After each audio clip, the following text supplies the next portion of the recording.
I must say I'm very glad I've never had to fly in a ballet. Of course, it isn't used very much now. The choreography is so much more developed and advanced that there's no need for these tricks.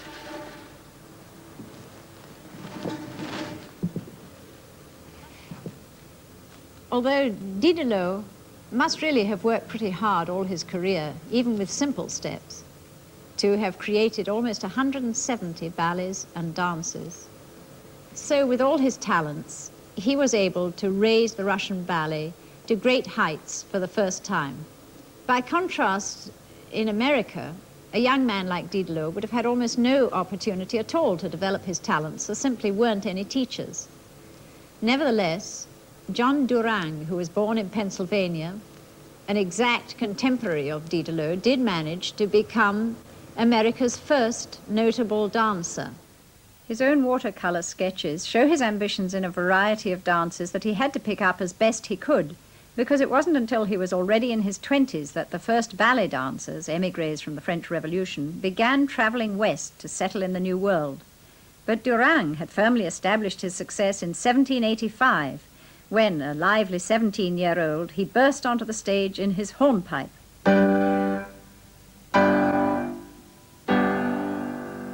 Wayne Sleep impersonates John Durang.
During John Durang's lifetime, there was no real ballet in America. But not long after his death, two little girls aged 12 and 14 stepped out onto a Philadelphia stage, and they were to become America's first classical ballerinas. The 14-year-old girl, Mary Ann Lee, became America's first Giselle, and her partner was certainly American. His name was George Washington Smith. The younger girl, Augusta Maywood, was really amazing. She starred at the Paris Opera when she was only 15, and that was at a time in 1839 when Paris was the absolute center of the ballet world, and Augusta the first ballerina from across the Atlantic. Her career in Europe was so long and so successful that she never returned to the United States at all. In 1848, she was in Milan working with Jules Perrault, who was the greatest choreographer of that period. And later the same year, Perrault went to St. Petersburg, where he was one of the most important French influences on Russian ballet. He created several new ballets, and he staged his own version of Giselle following the original Paris production a little earlier. And it's basically Perrault's version of Giselle that we all see today. This was the first ballet I danced with Rudolf Nureyev in 1962. In the second act, Giselle's spirit returns from her grave to be reunited with Albrecht.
first act of that ballet, Giselle, takes place in a country setting when the peasants are harvesting grapes.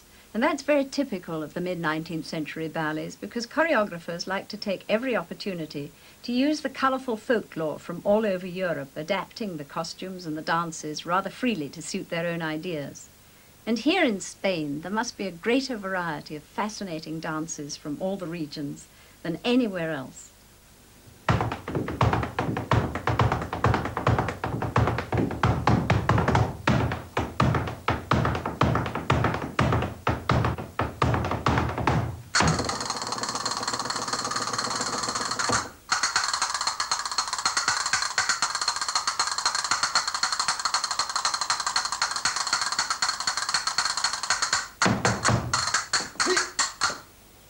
Spanish dancing has such a variety of unusual rhythms and interesting steps, even in the folk dances, that any traveller in the mid-19th century frequently came across scenes such as this, a jota danced by some villagers. Young people still enjoy these old traditions. The only difference here is that the boys in this group are mostly at university. The dancer is studying electronic engineering.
In 1845, an attractive young Frenchman called Marius Petipa came to Madrid to join the ballet, which was very popular here at that time. The company had 116 dancers, which was a very big group. As well as being the principal dancer, Petipa also choreographed 5 ballets on Spanish themes during the 2 years he stayed in the country. I think he probably would have stayed much longer if it hadn't been for a romantic adventure with a beautiful Spanish girl which led him to fight a duel. And as a result of that, he had to leave the country very hurriedly. He went to St. Petersburg, and much later, in his 60s and 70s, he became the most important of all the French choreographers who went to work in Russia. One of his greatest successes was the 4-act ballet Don Quixote. And that Russian ballet, on a Spanish story, choreographed by a French ballet master, is danced now by all the nationalities of the world.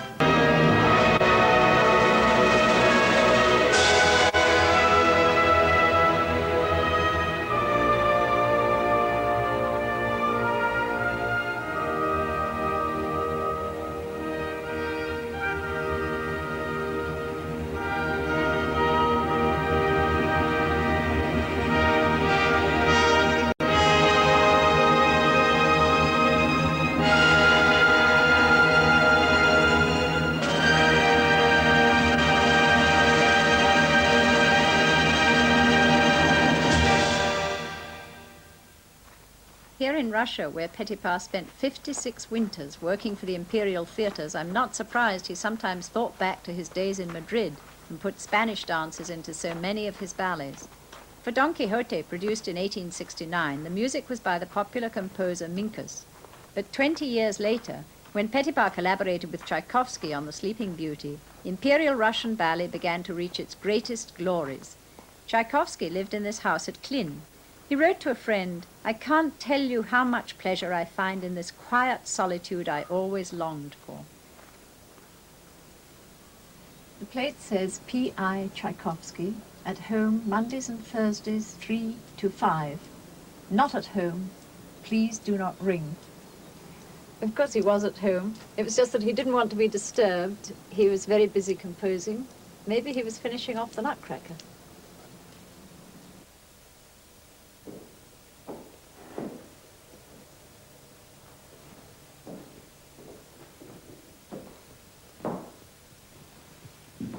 It's nice to think Tchaikovsky was happier in this house than at any time in his life. It's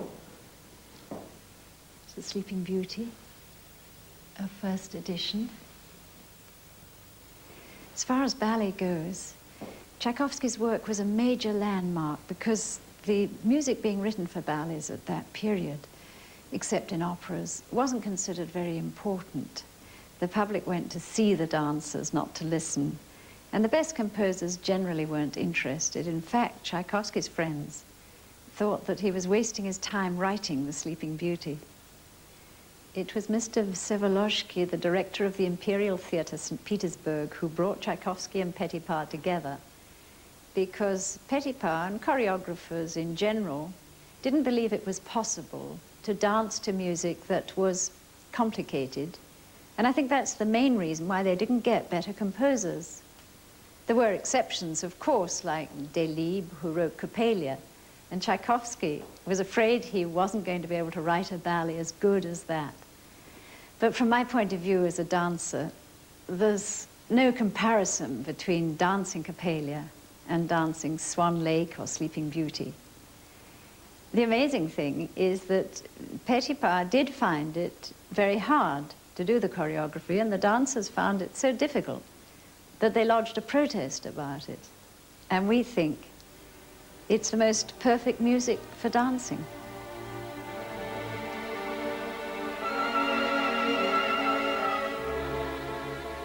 Just over there is Tchaikovsky's bedroom. And next to the bed is the bookcase that has his collection of foreign authors. He studied English specially because he wanted to read Thackeray and Dickens and Byron in the original. And in the corner, the very simple wooden table where he wrote his music.